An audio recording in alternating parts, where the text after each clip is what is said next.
नमस्कार, समाचारों में आप सभी का बहुत बहुत स्वागत है। मैं हूं जया सिन्हा। शुरुआत करेंगे इस वक्त की सुर्खियों के साथ। आज शाम थम जाएगा लोकसभा चुनाव 2024 का प्रचार अंतिम दिन। सभी दल पूरे जोश के साथ मैदान में। 1 जून को 8 राज्यों की 57 सीट पर 904 उम्मीदवारों के लिए होगा मतदान।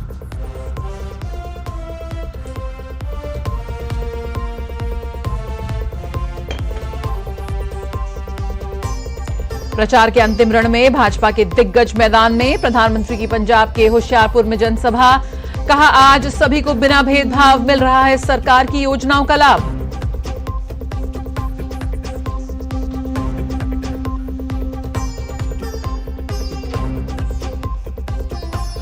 अंतिम चरण के प्रचार में जुटे सभी दल। राजनाथ सिंह उत्तर प्रदेश में तो जेपी नड्डा और योगी आदित्यनाथ का पंजाब में प्रचार। राहुल गांधी की झारखंड और उड़ीसा में जनसभाएं। हिमाचल में प्रियंका गांधी करेंगी प्रचार। यूपी में अखिलेश तो बिहार में तेजस्वी यादव संभालेंगे प्रचार की कमान। पुरी में दर्दनाक हादसा। भगवान जगन्नाथ की चंदन यात्रा उत्सव के दौरान पटाखों के ढेर में विस्फोट। 3 लोगों की मौत, 30 जख्मी, 4 की हालत गंभीर।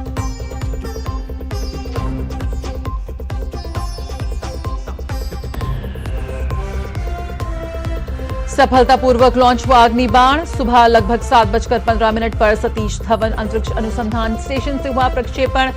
इसरो ने स्टार्टअप कंपनी अग्निकूल कॉस्मॉस को दी बधाई। कहा कि अंतरिक्ष के क्षेत्र में यह सफलता मील का पत्थर।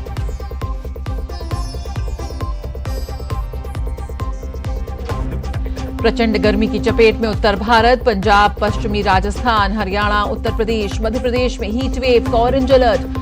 आज केरल में मॉनसून ने दी दस्तक।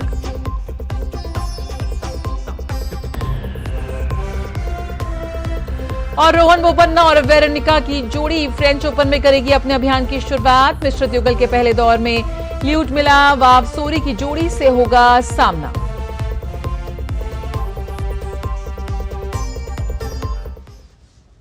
और सबसे पहले बात 24 की चुनौती की।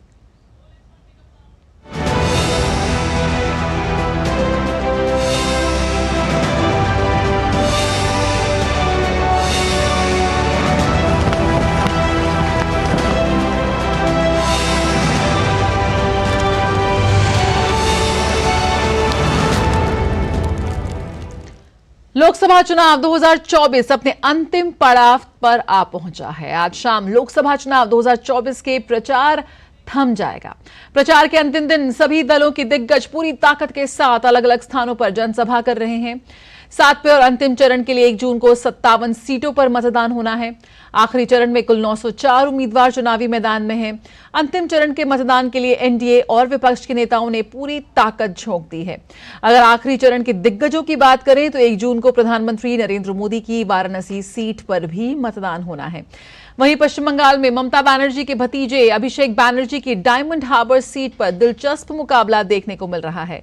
तो बिहार में लालू प्रसाद यादव की बेटी मीसा भारती की पाटलिपुत्र सीट से वो चुनावी रण में है। अखाड़े में जी जान से जुटे दिग्गज उम्मीदवारों और राजनीतिक कार्यकर्ता झुलसा देने वाली धूप में लगातार ताबड़तोड़ रैली कर रहे हैं। लोकसभा चुनाव के अंतिम चरण के प्रचार प्रसार का आज आखिरी दिन है। ऐसे में भारतीय जनता पार्टी पूरे जोर शोर से प्रचार में जुटी हुई है। भाजपा के वरिष्ठ नेता और रक्षा मंत्री राजनाथ सिंह आज उत्तर प्रदेश के कुशीनगर के रामकोला में चुनावी सभा को संबोधित करेंगे। वहीं भाजपा नेता और उत्तर प्रदेश के मुख्यमंत्री योगी आदित्यनाथ अंतिम चरण के चुनाव प्रचार के लिए पंजाब के मोहाली का रुख करेंगे। सीएम योगी यहां की आनंदपुर साहिब लोकसभा सीट के लिए जनसभा कर भाजपा उम्मीदवार डॉक्टर सुभाष शर्मा के लिए वोट की अपील करेंगे। वहीं दूसरी ओर भाजपा नेता और छत्तीसगढ़ के सीएम विष्णुदेव साय झारखंड में ताबड़तोड़ रैलियां करेंगे। साहिबगंज, पाकुड़, राजमहल और शिकारीपारा में आदिवासी वोटर्स की बहुलता है और इसे देखते हुए भाजपा ने सीएम विष्णुदेव साय को यहां पर चुनाव प्रचार की जिम्मेदारी सौंपी है।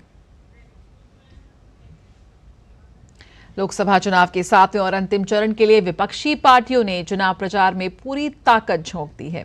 कांग्रेस नेता प्रियंका गांधी आज हिमाचल प्रदेश के सोलन में पार्टी प्रत्याशी विनोद सुल्तानपुरी के समर्थन में रोड शो करेंगी। तो वहीं कांग्रेस नेता राहुल गांधी झारखंड के दुमका संसदीय क्षेत्र में विपक्षी गठबंधन के घटक दल जेएमएम के प्रत्याशी नलिन सोरेन के समर्थन में जनसभा करेंगे। साथ ही उड़ीसा के बालासोर में भी रैली में संबोधित करेंगे और गठबंधन को भारी मतों से जीत दिलाने की जनता से अपील करेंगे। वहीं उत्तर प्रदेश की बात करें तो समाजवादी पार्टी के अध्यक्ष अखिलेश यादव महाराजगंज में गठबंधन प्रत्याशी वीरेंद्र चौधरी के समर्थन में चुनावी रैली को संबोधित करेंगे। लोकसभा चुनाव के अंतिम चरण के तहत 1 जून को मतदान किया जाएगा। कांग्रेस नेता राहुल गांधी के बयान पर केंद्रीय मंत्री और बेगूसराय लोकसभा सीट से भाजपा उम्मीदवार गिरिराज सिंह ने राहुल गांधी पर हमला बोला है। गिरिराज सिंह ने कहा कि राहुल गांधी एक ऐसे व्यक्ति हैं जिन्हें भारत की दशा और दिशा का ज्ञान नहीं है। राहुल गांधी एक ऐसे व्यक्ति हैं जिन्हें भारत के दशा और दिशा का ज्ञान नहीं है। उन्हें हरा मिर्च और लाल मिर्च का ज्ञान नहीं है कि पहले हरा होता तब लाल होता, कि पहले लाल होता तब हरा होता, क्योंकि उन्होंने देश को देखा ही नहीं। बठिंडा लोकसभा सीट से शिरोमणि अकाली दल की उम्मीदवार हरसिमरत कौर बादल ने दिल्ली के मुख्यमंत्री अरविंद केजरीवाल पर निशाना साधते हुए कहा कि अरविंद केजरीवाल 2 जून को जेल में चला जाएगा। इन तीनों पार्टियों ने कहा था, अब ये राहुल गांधी कहते हैं हम लोन वेवर, तो जब इन्होंने कर्जा माफी 2 साल पहले 5 साल सरकार चलाई ना, कर्जा माफी किसका किया? बीजेपी ने कहा ना फार्मर डबल इनकम करेंगे, किसका डबल इनकम हुआ है? और केजरीवाल ने तो बेड़ा गर्क कर दिया है उनका, तो वो तो जेल में जाएंगे। सो मैं तो आपके राही लोगों को, पंजाब के लोगों को यही कहूँगी, केजरीवाल तो 2 तारीख को जेल में गया, अपनी वोट मत वेस्ट करिए, ये तो कभी कुछ बनेगा नहीं केंद्र में। कांग्रेस जिसने 545 सीटें लड़ी थी पिछले साल, उनको 50 आई, अब तो लड़ी 325 रहे हैं, तो 30 आ जाएंगी, ये भी नहीं बनेंगे। और बीजेपी तो जैसे हमारे किसानों को मारपीट रही है, किसान उनको खेत तक नहीं घुसने दे रहे, क्योंकि ये एंटी पंजाब एंटी फार्मर हैं। छत्तीसगढ़ के पूर्व मुख्यमंत्री भूपेश बघेल काशी में हैं और गठबंधन यानी कांग्रेस के प्रत्याशी का प्रचार कर रहे हैं।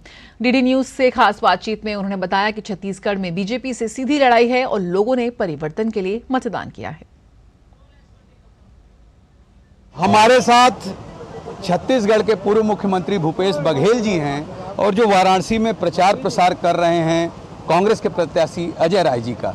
आप इतनी रैली किए, लोगों से मिले, नुक्कड़ सभाएं की, किस तरह का माहौल देख रहे हैं अपने प्रत्याशी के? देखिए, नुक्कड़ सभा में पता है जो आम जनता है वो अपनी बात बता देते हैं और मिलने का मौका मिलता है। अनेक जगह हम लोग गए, चाय की दुकान पे, होटल में, पान ठेले में, गांव में रुक के सब बात किए। यही है कि पूरे परिवर्तन का मन बना लिए हैं लोगों ने। ये चूंकि आप छत्तीसगढ़ से आते हैं, इस बार लोकसभा का चुनाव भी लड़ रहे हैं, छत्तीसगढ़ में आप किस तरह का माहौल देख रहे हैं अपने गठबंधन के लिए? ये छत्तीसगढ़ में सीधी हमारी लड़ाई है, भारतीय जनता पार्टी और कांग्रेस के बीच में लड़ाई, तीसरी कोई पार्टी वहाँ नहीं है, तो डायरेक्ट फाइट है वहाँ है। और इस समय हम लोग भारतीय जनता पार्टी से ज़्यादा सीटें छत्तीसगढ़ में जीतेंगे। ये 7वें चरण का मतदान बचा है, तो 6 चरण के जो मतदान हो चुके हैं, क्या उम्मीद है आपके गठबंधन को? तीसरे चरण के बाद तो जनता खुल के बोलना शुरू कर दे। 5वें, 6वें, 7वें चरण में तो आदमी मतदाता वो खुल चुके हैं। ये 400 पार का, चूंकि आप कह रहे हैं निश्चित रूप से हार चुके हैं, 400 पार का नारा है भारतीय जनता पार्टी और एनडीए का, तो इस पर आप क्या कहेंगे? वो 400 जो वो हमारे लिए हैं, बचत जो 143 है वो उनके लिए है। 400 इस गठबंधन के लिए है और जो बाकी सीटें वो एनडीए के लिए है, ऐसा इनका मानना है। Doctor Harkesh, DD news, Varanasi. बात करें हिमाचल प्रदेश की, तो हिमाचल प्रदेश की मंडी लोकसभा सीट 2024 के चुनाव में खास चर्चा का केंद्र बनी हुई है। हिमाचल के मंडी लोकसभा सीट से देखिए सहयोगी उर्मिलेश की एक खास रिपोर्ट।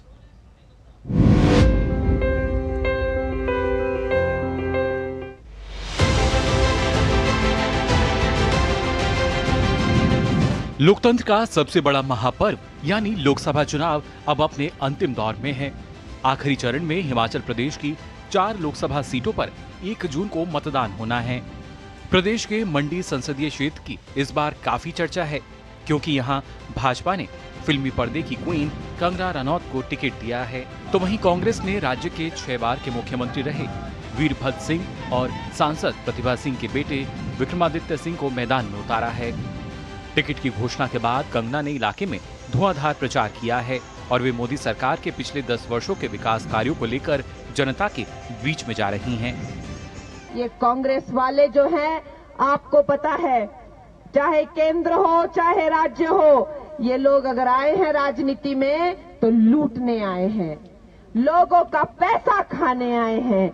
ऐसे ही नहीं हो जाते कई लाखों करोड़ों के घोटाले।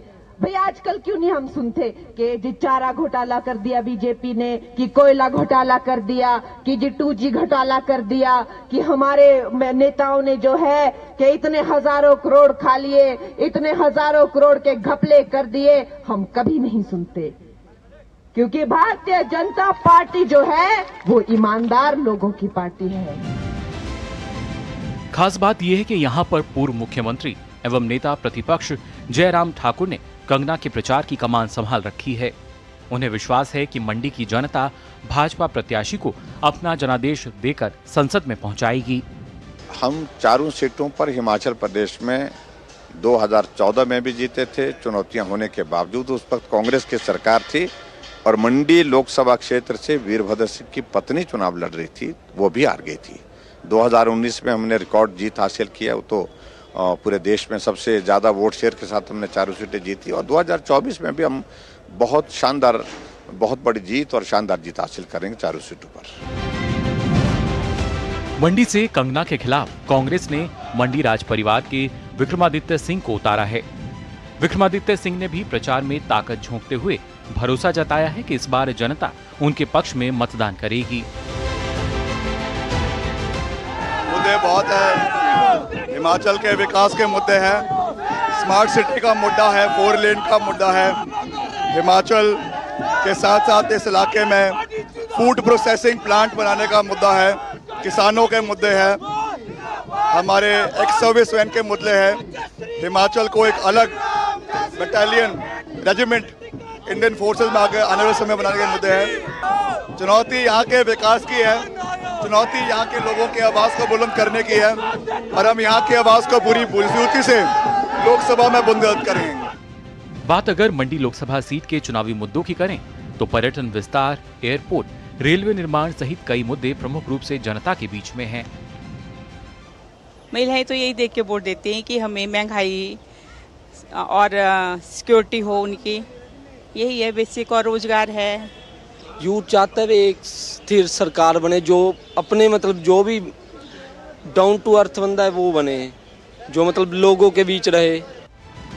बात करें इस संसदीय क्षेत्र की तो कांग्रेस और भाजपा सहित कुल 10 प्रत्याशी चुनाव मैदान में हैं, जिनके भाग्य का फैसला लगभग 13,77,173 मतदाता करेंगे, जिसमें पुरुष मतदाताओं की संख्या लगभग 6,85,832 है, जबकि महिला मतदाताओं की संख्या 6,78,225 है।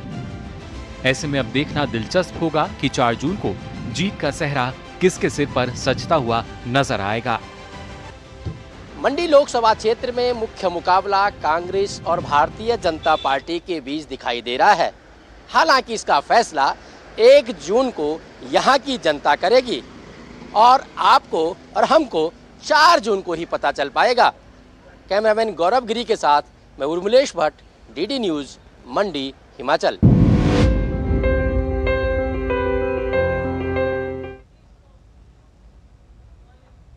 तो आखिरी दौर के मतदान पर सभी की निगाहें टिकी। 24 की चुनौती में फिलहाल इतना ही।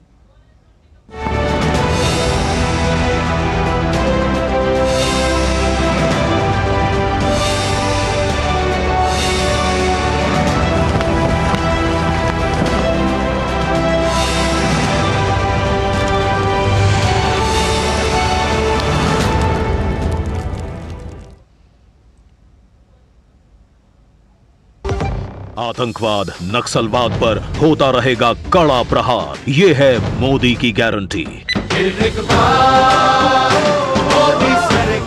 बात जब पीढ़ियों के लिए बनने वाले घर की हो तो जिम्मेदारी बड़ी हो जाती है। गैलेंट समझता है ये जिम्मेदारी। अब डबल एम रिब्स के साथ गैलेंट एडवांस TMT रीबार, निर्माण का real hero. Doctor ortho oil के रेगुलर मसाज से जॉइंट हेल्थी रहते हैं, और अगर प्रॉब्लम बहुत पुरानी है तो डॉक्टर ऑर्थो कैप्सूल्स साथ लेना ना भूलें। अब दर्द भी घुटने टेकेगा। खबर उड़ीसा से। उड़ीसा के पुरी में बुधवार देर रात दर्दनाक हादसा हो गया। भगवान जगन्नाथ की चंदन यात्रा के दौरान पटाखे जलाने की घटना में कम से कम 3 लोगों की मृत्यु हो गई। साथ ही हादसे में 30 लोगों के घायल होने की और 4 की हालत गंभीर है। घायलों को भुवनेश्वर और कटक में भर्ती कराया गया है। पुलिस ने बताया कि दुर्घटना के समय सैकड़ों लोग अनुष्ठान देखने के लिए नरेंद्र पुष्करनी सरोवर के तट पर इकट्ठा हुए थे। इसी दौरान कुछ श्रद्धालु आतिशबाजी कर रहे थे, तभी एक चिंगारी पटाखों के ढेर पर गिरी और उसमें धमाका हो गया। मुख्यमंत्री नवीन पटनायक ने इस पूरी घटना पर दुख व्यक्त किया है। उन्होंने कहा कि इलाज का खर्च मुख्यमंत्री राहत कोष से वहन किया जाएगा।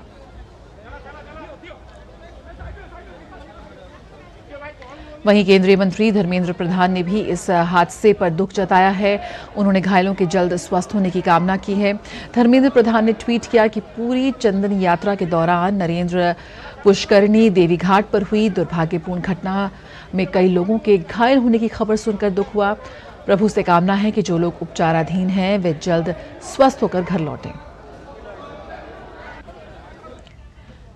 वहीं पुरी के एसपी ने कहा कि प्राथमिकता घायलों को इलाज मुहैया कराने की है, उसके बाद अन्य मामलों पर गौर किया जाएगा। बर्न करा जाए बाण फुटेला बेले गोटे घटना है, बहुत लोग आहत होती। इमिडिएटली गोटे रेस्क्यू टीम आसिक रेस्क्यू करके विभिन्न हॉस्पिटल पहुंचाऊँ। बर्न यूनिट जी SCB रे कांटेक्ट कराई। इमिडिएटली हम जिते सीरियस पेशेंट अच्छा आम प्राथमिकता है लोक इमिडिएटली बेटर ट्रीटमेंट शिफ्ट करवा एवं जो माइनर आहत होती आसु चिकित्सा ग्रहण करा। फर्स्ट प्रायोरिटी छोटा शिशु जेहेतु कहली फर्स्ट प्रायोरिटी होची आम इमिडिएटली शिफ्ट करवा, तापर जाइए आम तार विशेष भाव तर्जमा करवा। और इस वक्त आपको सीधे ले चलते हैं कुल्लू, जहां पर योगी आदित्यनाथ एक चुनावी रैली को संबोधित कर रहे हैं। का एक संजाल पूरे देश के अंदर आज हम देख सकते हैं। अब तो हिमाचल प्रदेश में भी अपना एम्स है। बहनों और भाइयों, आज जिस कार्य के लिए पहले भारत के वासी दुनिया के अंदर जाते थे, आज वह मोदी जी ने भारत के अंदर ही उपलब्ध करवाने का काम किया है। और गरीब कल्याणकारी योजनाओं की इतनी लंबी फेहरिस्त है, इतनी लंबी फेहरिस्त है।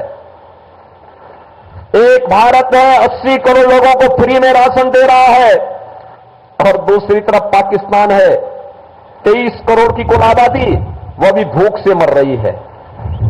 और मैं कहता हूं उन लोगों से, इन कांग्रेसियों से मैं कहता हूं जो पाकिस्तान का राग अलापते हैं, मैं उनसे कहता हूं काय भारत में बोझ बने हो। पाकिस्तान में जाओ, वहां कोई भीख भी नहीं देगा, वहां कोई भीख भी नहीं देने वाला है। अरे जो स्वयं भूखा मर रहा है, भारत 80 करोड़ लोगों को फ्री में राशन की सुविधा का लाभ दे रहा है। और बहनों और भाइयों, एक तरफ 80 करोड़ लोगों को फ्री में राशन, दूसरी तरफ 60 करोड़ लोग भारत के अंदर ऐसे हैं जिन्हें उज्ज्वला योजना के अंतर्गत, जिन्हें भारत के अंदर 60 करोड़ लोग हम लोगों ने देश के अंदर ऐसे हैं जिन्हें 5 लाख रुपए की फ्री स्वास्थ्य की सुविधा है। और मोदी जी ने एक बात कही है, उन्होंने कहा था 4 जून को जब फिर एक बार मोदी सरकार बनेगी, 70 वर्ष से ऊपर के हर एक बुजुर्ग को प्रतिवर्ष 5 लाख रुपए स्वास्थ्य की सुविधा के लिए उपलब्ध करवाएंगे। कोई चिंता नहीं घर वालों को। मोदी जी ने कहा है किसान सम्मान निधि जारी रहेगी। 12 करोड़ किसान सम्मान निधि का लाभ देश के अंदर प्राप्त कर रहे हैं। हर घर में शौचालय बन गए हैं। 10 करोड़ घरों में गैस के कनेक्शन पहुंच गए हैं। और मैं जयराम ठाकुर जी को धन्यवाद दूंगा कि हिमाचल प्रदेश देश का पहला राज्य है जिसने रसोई गैस के 100% सैचुरेशन को अपने राज्य में पूरा कर दिया है। ये पहला राज्य है, ये भाजपा का पहला राज्य था जहां पे जयराम ठाकुर जी के नेतृत्व में काम पूरा हुआ। बहनों और भाइयों, 4 करोड़ लोगों को आवास देश के अंदर प्राप्त हुए हैं। मोदी जी ने कहा है 4 जून को जब फिर एक बार मोदी सरकार बनेगी तो मोदी सरकार बनने के साथ बचे हुए गरीबों के लिए भी एक एक आवास उपलब्ध करवाने का काम होगा। बहनों और भाइयों, एक तरफ भारतीय जनता पार्टी है, सुरक्षा भी है, सम्मान भी है, विकास भी है, गरीब कल्याण भी है, विरासत और विकास का अद्भुत संगम देश के अंदर मोदी जी के नेतृत्व में देखने को मिल रहा है। और दूसरी तो मोदी सरकार की उपलब्धियां गिनाते हुए योगी आदित्यनाथ, गौरतलब है कि आखिरी दौर के मतदान के लिए इस वक्त तमाम पॉलिटिकल पार्टीज एड़ी चोटी के जोर के साथ जुटी हुई है। खबरों का सिलसिला जारी रहेगा, लेकिन फिलहाल इस बुलेटिन में इतना ही। मुझे दीजिए इजाजत। नमस्कार।